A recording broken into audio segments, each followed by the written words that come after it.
Hello বন্ধুরা, সবাইকে স্বাগত জানাই স্টাডি সাকসেস কোচিং সেন্টারে। বন্ধুরা, তোমাদের জন্য আজকে নিয়ে চলে এসেছি আর একটি জিকে ক্লাস নিয়ে। আজকে আমরা আলোচনা করব এসএসসি সিএইচএসএল 4/7/2024 4/7/2024 ফার্স্ট শিফটে যে এক্সামটা হয়েছিল সিএইচএসএলের, সেই এক্সামের জেনারেল নলেজে যে কোশ্চেনগুলো ছিল সেই কোশ্চেনগুলো নিয়ে আজকে আমরা আলোচনা করব। বিস্তারিত আলোচনা হবে, যেমন আমরা আগের 12খানা ক্লাস করেছি। তো আগের যে 12খানা ক্লাস যারা দেখোনি তো অবশ্যই দেখে নেবে। এগুলো তোমাদের এমটিএস, জিডি, সিজিএল এই সকল এক্সামের জন্য কিন্তু খুবই গুরুত্বপূর্ণ, কারণ এখানে আমরা এক্সট্রা ডিটেলস দিয়ে যেহেতু ক্লাসগুলো করাচ্ছি, এই জন্য কিন্তু প্রত্যেকটা কোশ্চেন তোমাদের জন্য খুবই গুরুত্বপূর্ণ। এছাড়া তোমরা যারা আমাদের টেলিগ্রামে জয়েন করোনি তো অবশ্যই বলবো তোমরা আমাদের টেলিগ্রামে জয়েন করে যাও। ডেসক্রিপশানে লিঙ্ক আছে, ক্লাসের শেষে তোমরা সেই লিঙ্ক থেকে জয়েন করে নেবে। ওই টেলিগ্রাম বা আমাদের যে হোয়াটসঅ্যাপ চ্যানেল, দুটো চ্যানেল রয়েছে, এই দুটোতে তোমরা জয়েন করলে ওখানে কিন্তু আমরা বিভিন্ন রকমের নোটসগুলো দিয়ে থাকি। এক্সাম রিলেটেড আপডেট পেয়ে যাবে, জব রিলেটেড আপডেট পেয়ে যাবে। তো টেলিগ্রামে তোমাদের কিন্তু অবশ্যই জয়েন থাকা দরকার। এছাড়া তোমরা যারা এসএসসি এমটিএস 2025 আর কয়েক দিনের মধ্যেই কিন্তু তার ফর্ম বেরিয়ে যাবে। 2025-এর নতুন ফর্ম বেরোবে আর কয়েক মাসের মধ্যে, 1-1.5 মাসের মধ্যেই ফর্মটা বেরিয়ে যাবে। তো তোমরা যারা এমটিএস 2025-এর প্রিপারেশান নিচ্ছ, তোমাদের জন্য আমরা 4খানা পিডিএফ রেডি করেছি। 4খানা জিকে, কারেন্ট অ্যাফেয়ার্স, স্ট্র্যাটেজিকে আর হচ্ছে ইংলিশ। জিকেতে যেখানে 2019 থেকে 24 সকল কোশ্চেন 6200+ এমসিকিউ রয়েছে, তার সঙ্গে ওই কোশ্চেনগুলোর কোশ্চেন অ্যান্সার সহ তার সঙ্গে এক্সট্রা ডিটেলস অ্যাড করা রয়েছে। কারেন্ট অ্যাফেয়ার্স 2024 ফুল জানুয়ারি থেকে ডিসেম্বর পুরো কারেন্ট অ্যাফেয়ার্স পেয়ে যাবে। স্ট্র্যাটেজিকে 14খানা টপিক থেকে নোটস রয়েছে। আর হচ্ছে ইংলিশ 1700 প্রিভিয়াস ইয়ার এমসিকিউ রয়েছে, synonym, antonyms, idiom, phrase, basic English grammar, এগুলো কিন্তু রয়েছে। এই 4খানা পিডিএফ তোমরা পাবে মাত্র 199 টাকায়। ঠিক আছে, 199 টাকায় পাবে। তো যদি এই পিডিএফটা নিতে চাও তো এই স্ক্রিনে দেওয়া যে হোয়াটসঅ্যাপ নাম্বার দেখতে পাচ্ছ 6294528484, এই হোয়াটসঅ্যাপ নাম্বারে মেসেজ করো। এবার চলো দেখে নিই আজকের ক্লাসের প্রথম কোশ্চেনটা খুবই ইম্পর্টেন্ট কোশ্চেন, দেখে নাও। হেমিস উৎসব নিম্নলিখিত কোন ধর্মের সাথে সম্পর্কিত?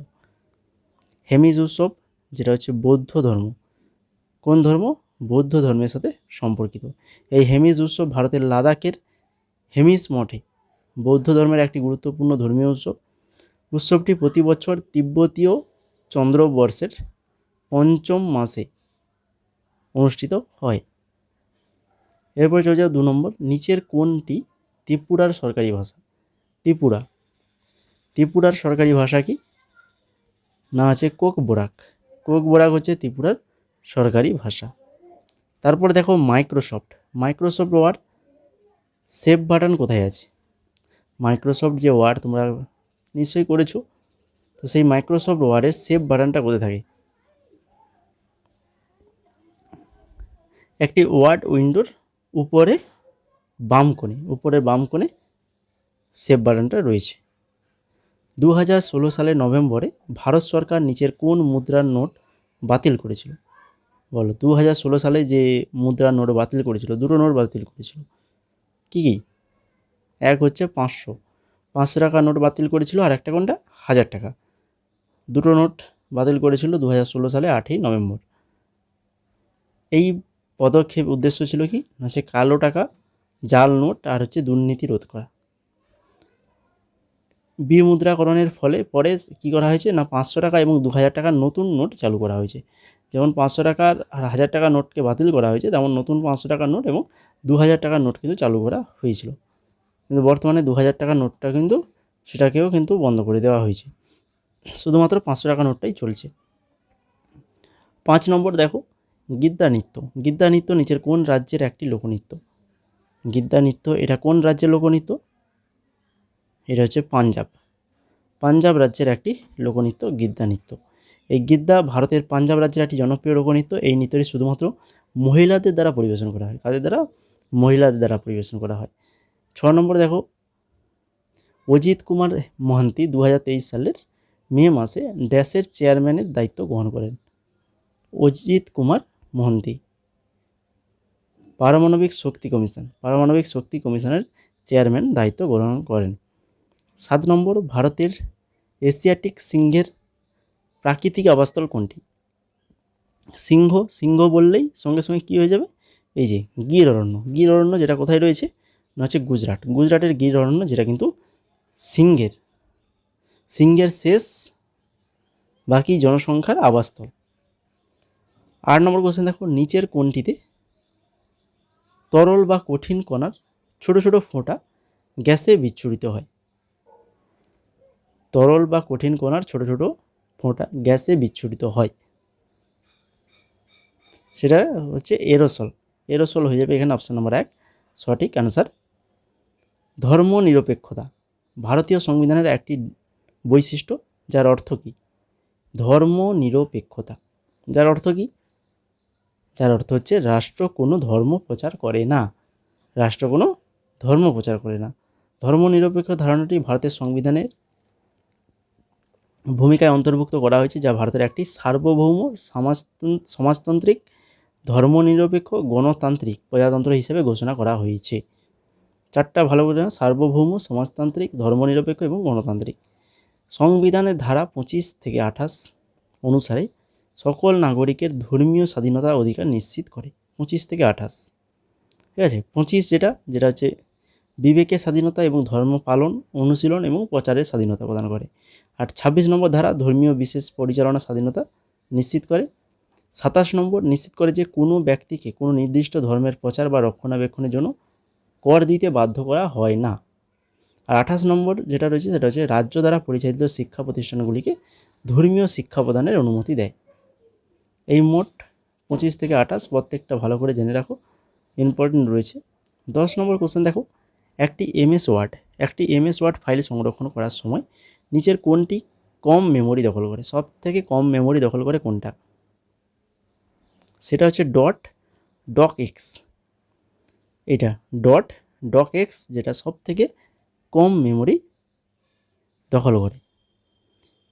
তোমরা যারা এখনও ক্লাসটাকে লাইক করোনি, তো সবাইকে অনুরোধ করব যে ক্লাসটাকে লাইক করে দাও। যদি ভালো লেগে থাকে তো অবশ্যই ক্লাসটা লাইক করে দাও। এই ধরনের যদি ক্লাস যদি পরবর্তীতে তোমরা আরও পেতে চাও, এইরকম প্রিভিয়াস ইয়ার এক্সট্রা ডিটেলস সহ, তাহলে কিন্তু অবশ্যই ক্লাসটাকে লাইক করে বেল আইকনে আর তার সঙ্গে আমাদের চ্যানেলটাকে সাবস্ক্রাইব করে বেল আইকনে ক্লিক করে রাখো। কারণ বেল আইকনে ক্লিক করে রাখলে আমরা যখনই ক্লাস আপলোড করবো তোমাদের কাছে চলে যাবে নোটিফিকেশান। এছাড়া আমাদের টেলিগ্রামে জয়েন করে থাকো, সেখানে জয়েন করে থাকলে সেখানেও তোমরা এই ক্লাসের নোটিফিকেশান পেয়ে যাবে, এবং সেই টেলিগ্রামে তোমরা আরও এক্সট্রা নোটস আমাদের পেয়ে যাবে। ক্লাসের যে পিডিএফ, এই পিডিএফও পাবে ফ্রিতে, তার সঙ্গে এক্সট্রা আরও কিছু নোটস আমরা ওখানে প্রোভাইড করে থাকি, তো সেগুলো তোমরা পেয়ে যাবে। এবার দেখো 11 নম্বর কোশ্চেন, কোঙ্কণ রেলওয়ে কোন সালে নির্মিত হয়েছিল? কোঙ্কণ রেলওয়ে যেটা হচ্ছে 1998 সালে নির্মিত হয়েছিল। ভারতীয় রেলের 19 জুলাই 1990 সালে কোঙ্কণ রেলওয়ে প্রতিষ্ঠা করে। 1990 সালে কোঙ্কণ রেলওয়ে প্রতিষ্ঠা হয় এবং 1998 সালে নির্মিত হয়। এটি 760 কিলোমিটার দৈর্ঘ্যের একটি রেলপথ, যা মহারাষ্ট্রের রোহা থেকে কর্ণাটকের ম্যাঙ্গালোর পর্যন্ত স্থাপন করে। তারপরে দেখো 12 নম্বর কোশ্চেন। 12 নম্বরে কী রয়েছে?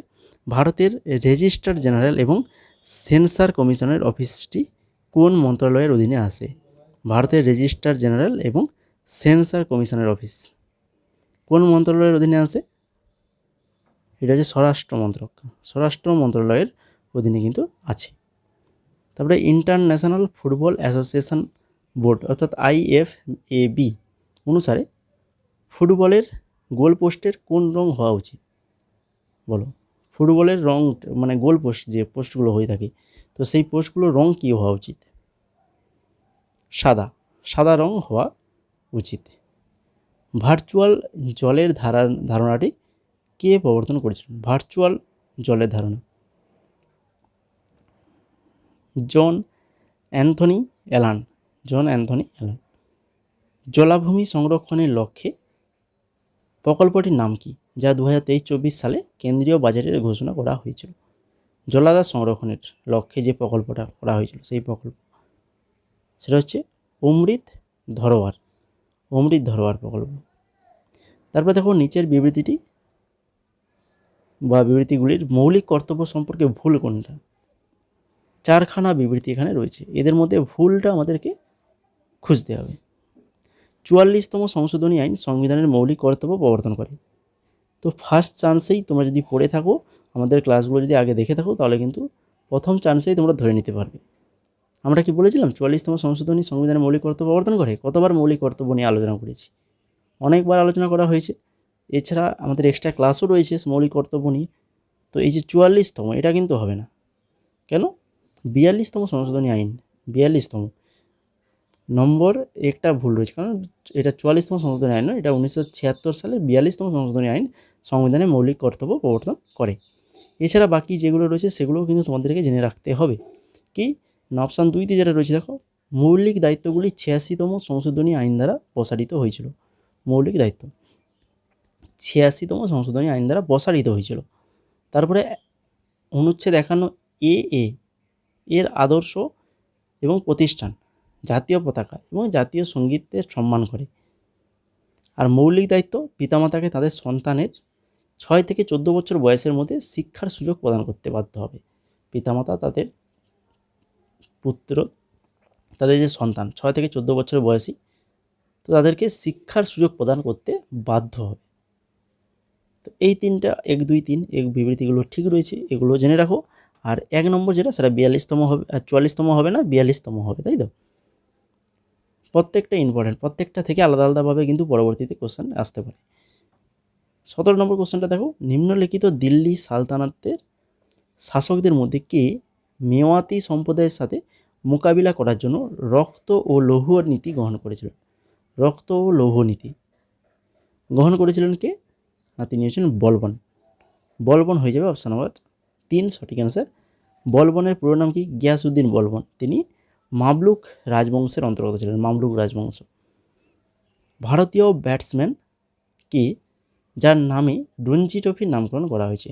তোমরা জানো এই যে রঞ্জি ট্রফি, এটা কোন খেলার সাথে যুক্ত? মনে রাখো, এটা হচ্ছে ক্রিকেট খেলা, ঠিক আছে? তো এই রঞ্জি ট্রফির নামকরণ করা হয়েছে কোন ক্রিকেটারের নাম অনুসারে? তিনি একজন ভারতীয় ব্যাটসম্যান। তিনি হচ্ছেন কে? না, তিনি হচ্ছেন রঞ্জিত সিংহজি। রঞ্জিত সিংজি ভারতের প্রধান ঘরোয়া ক্রিকেট প্রতিযোগিতায় রঞ্জি ট্রফি রঞ্জিত সিংজির ঐতিহ্যকে সম্মান জানাতে 1934 সালে প্রতিষ্ঠিত হয়েছিল। 1934 সালে এটি প্রতিষ্ঠিত হয়েছিল। তারপরে দেখো, আইটিসি সঙ্গীত গবেষণা একাডেমি কোথায় অবস্থিত? আইটিসি সঙ্গীত গবেষণা একাডেমি, এটা রয়েছে আমাদের কলকাতায়, কলকাতায় রয়েছে। একটি টেস্ট ম্যাচে প্রতি ঘন্টায় ন্যূনতম ওভার রেট কত? একটি টেস্ট ম্যাচে প্রতি ঘন্টায় ন্যূনতম ওভার কত? না, প্রতি ঘন্টায় 15 ওভার, প্রতি ঘন্টায় 15 ওভার। 1829 সালে বিখ্যাত প্রবিধান কে? না, হচ্ছে 17 প্রবিধান জারি করে, যা সতী প্রথাকে অবৈধ ঘোষণা করে। সতীদাহ প্রথা যেটা, সেই সতী প্রথাকে অবৈধ ঘোষণা করে এবং আদালত দ্বারা শাস্তিযোগ্য করে। তো সেই সময় ভারতের কোন গভর্নর জেনারেল ছিলেন? যখন সতীদাহ প্রথা নিষিদ্ধ হয়, তখন ভারতের গভর্নর কে ছিলেন? এইভাবে কোশ্চেনটা পরবর্তীতে আসতে পারে। তো সঠিক answer option number 2, Lord William Bentinck. তখন ভারতের গভর্নর জেনারেল কে ছিলেন? Lord William Bentinck. Option number 2 সঠিক অ্যান্সার। সতীদাহ প্রথা যখন অবৈধ বা শাস্তিযোগ্য হয়ে ওঠে, তখন লর্ড উইলিয়াম বেন্টিং ছিলেন ব্রিটিশ ভারতের তৎকালীন গভর্নর জেনারেল। এটা সিজিএল 2019-এও এসেছিল। তাছাড়া রাজা রামমোহন রায়ের সমর্থনে লর্ড উইলিয়াম বেন্টিং সতীদাহ প্রথা বাতিল করে, এটা এমটিএস 2022-এ এসছে। আর লর্ড উইলিয়াম বেন্টিং 1829 সালে ডিসেম্বর মাসে সতীদাহ প্রথার বিরুদ্ধে আইন প্রণয়ন করেছিলেন। এটা এসএসসি সিপিও 2022-এ এসছে। তো এই রকমই এক্সট্রা ডিটেলস আমরা যে এমটিএসের পিডিএফগুলো করেছি, তো সেই পিডিএফে এক্সট্রা ডিটেলসগুলো এইভাবেই দেওয়া রয়েছে। তো তোমরা যদি পিডিএফটা নিতে চাও, তো অবশ্যই আমাদের যে হোয়াটসঅ্যাপ নাম্বার রয়েছে, সেই হোয়াটসঅ্যাপ নাম্বারে মেসেজ করো। 22 নম্বর কোশ্চেনটা দেখো, 2023 সালের ফেব্রুয়ারিতে শিবপ্রতাপ শুক্লা কোন রাজ্যের রাজ্যপাল নিযুক্ত হন? 2023 সালে শিবপ্রতাপ শুক্লা ইনি হিমাচল প্রদেশের রাজ্যপাল নিযুক্ত হন। নিচের বিকল্পগুলি থেকে অমেরুদণ্ডী প্রাণী সম্পর্কিত ভুল বিবৃতিটি চিহ্নিত করুন। অমেরুদণ্ডী প্রাণী সম্পর্কে ভুল যেটা, সেটা আমাদেরকে খুঁজতে হবে। সেটা কোনটা? না, তাদের একটি মেরুদণ্ড এবং একটি অভ্যন্তরীণ কঙ্কাল থাকে। তো এটা অমেরুদণ্ডী প্রাণীর ক্ষেত্রে সম্পূর্ণভাবে ভুল। সঠিক কী রয়েছে দেখো, এখানে সঠিক যে তথ্যগুলো রয়েছে, তাদের রেডিয়াল বা দ্বিপাক্ষিক শরীরের প্রতিসাম্য রয়েছে, তাদের একজোড়া শক্ত স্নায়ুকোড রয়েছে যা উদরভাগে অবস্থিত এবং বিভাগীয়ভাবে সাজানো গ্যাংলিয়া বহন করে। আর বিতরণে কোনো সংগঠন না থাকায় তাদের উন্মুক্ত সংবহন ব্যবস্থা রয়েছে। 24 নম্বর কোশ্চেন দেখো, নিচের কোনটি পৃথিবীর দ্বিতীয় নিকটতম নক্ষত্র? পৃথিবীর দ্বিতীয় নিকটতম নক্ষত্রের নাম কি? প্রক্সিমা সেন্টাউরি অপশান নাম্বার 1 সঠিক আনসার। আজকের ক্লাসের শেষ কোশ্চেন 25 নম্বর কোশ্চেন, ভরতমুনি তাঁর নাট্যশাস্ত্রে বাদ্যযন্ত্রকে 4টা ভাগে ভাগ করেছেন। কটা ভাগে? 4টা ভাগে ভাগ করেছেন। ভরতমুনি কিসের ভিত্তিতে বাদ্যযন্ত্রের শ্রেণীবিভাগ করেছেন? এই যে 4টা ভাগ করেছে, এটা কিসের ভিত্তিতে? না বাদ্যযন্ত্রের বিভিন্ন শব্দের ভিত্তিতে করেছে। তো সেই 4টা ধরনের যন্ত্র কি কি? না হচ্ছে তন্ত্রী যন্ত্র, যে তাতা শব্দ, তাল যন্ত্র, অবনন্দ, বায়ুযন্ত্র, সুশির এবং কঠিন যন্ত্র যেটা হচ্ছে ঘন। তো এই মোট আজকের 25খানা কোশ্চেন আলোচনা করলাম। আগের ক্লাসগুলো এইভাবে আলোচনা হয়েছে, এক্সট্রা ডিটেলস আরও বেশি করে দেওয়া রয়েছে, যেখানে যেমন কোশ্চেন রয়েছে সেইভাবে এক্সট্রা ডিটেলসগুলো দেওয়া হয়েছে। তো আগের ক্লাসগুলো যারা দেখোনি তোমাদেরকে বলবো অবশ্যই ক্লাসগুলো দেখে নাও, খুবই ইম্পর্টেন্ট তোমাদের জন্য, কারণ এখানে আমরা এক্সট্রা ডিটেলস দিয়ে ক্লাসগুলো করাই, তার জন্য প্রত্যেকটা এক্সামের জন্য এগুলো তোমাদের ইম্পর্টেন্ট হয়ে যায়। আর তোমরা যারা আরআরবির এক্সাম দেবে তোমাদের জন্যও কিন্তু কোশ্চেনগুলো ইম্পর্টেন্ট রয়েছে, ঠিক আছে? তো অবশ্যই আগের ক্লাসগুলো দেখে নাও, ডেসক্রিপশানে লিঙ্ক রয়েছে, সেই লিঙ্ক থেকে প্লেলিস্ট করে দিয়েছি আলাদাভাবে, সেখান থেকে দেখে নাও। আর টেলিগ্রামে যদি না জয়েন করে দেখো, এখনই গিয়ে জয়েন করে নাও, ডেসক্রিপশানে লিঙ্ক রয়েছে টেলিগ্রাম এবং হোয়াটসঅ্যাপ চ্যানেল দুটোতেই জয়েন করে যাবে। আর এই পিডিএফটা এমটিএসের এই যে পিডিএফ 4খানা পিডিএফ যদি নিতে চাও 199 টাকা রাখা হয়েছে, মাত্র 199 টাকা রাখা হয়েছে, সবার কথা ভেবে। নাহলে তোমরা শুধু যদি এই এমটিএস 2019-24 পিডিএফ যদি অন্য কোথাও নিতে চাও, দেখবে সেখানে 400 থেকে 500 টাকা নিচ্ছে। আমরা সেখানে 4খানা পিডিএফ দিচ্ছি মাত্র 199 টাকায়। তোমরা এই পিডিএফটা তোমরা জিডির জন্য পড়তে পারবে, সিজিএল, সিএইচএসএল এই সকল এক্সামের জন্যও কিন্তু এগুলো পড়তে পারবে, RRB, NTPC, RRB group D A সকল এক্সামের জন্যও কিন্তু এই এমটিএসের পিডিএফটা পড়লেও কিন্তু চলবে, কেন ওখানে আমরা এক্সট্রা ডিটেলস দিয়ে আলোচনা করিয়েছি না, তার জন্যই এগুলো ইম্পর্টেন্ট রয়েছে। কারেন্ট অ্যাফেয়ার্স তো প্রত্যেকটা এক্সামের জন্য কারেন্ট অ্যাফেয়ার্স ইম্পর্টেন্ট রয়েছে, এই জন্য পুরো 2024 যে কারেন্ট অ্যাফেয়ার্স, তোমরা যারা এই 2025 যে সকল এক্সামগুলো দেবে, 2025 কিন্তু তোমাদের আরআরবির এক্সাম কিন্তু হওয়ার চান্স রয়েছে, এমটিএস তো হবেই, জিডি, সিজিএল, সিজিএসএল, তো এই সকল এক্সামের জন্য কিন্তু কারেন্ট অ্যাফেয়ার্স খুবই ইম্পর্টেন্ট। 2024 কারেন্ট অ্যাফেয়ার্স খুবই ইম্পর্টেন্ট।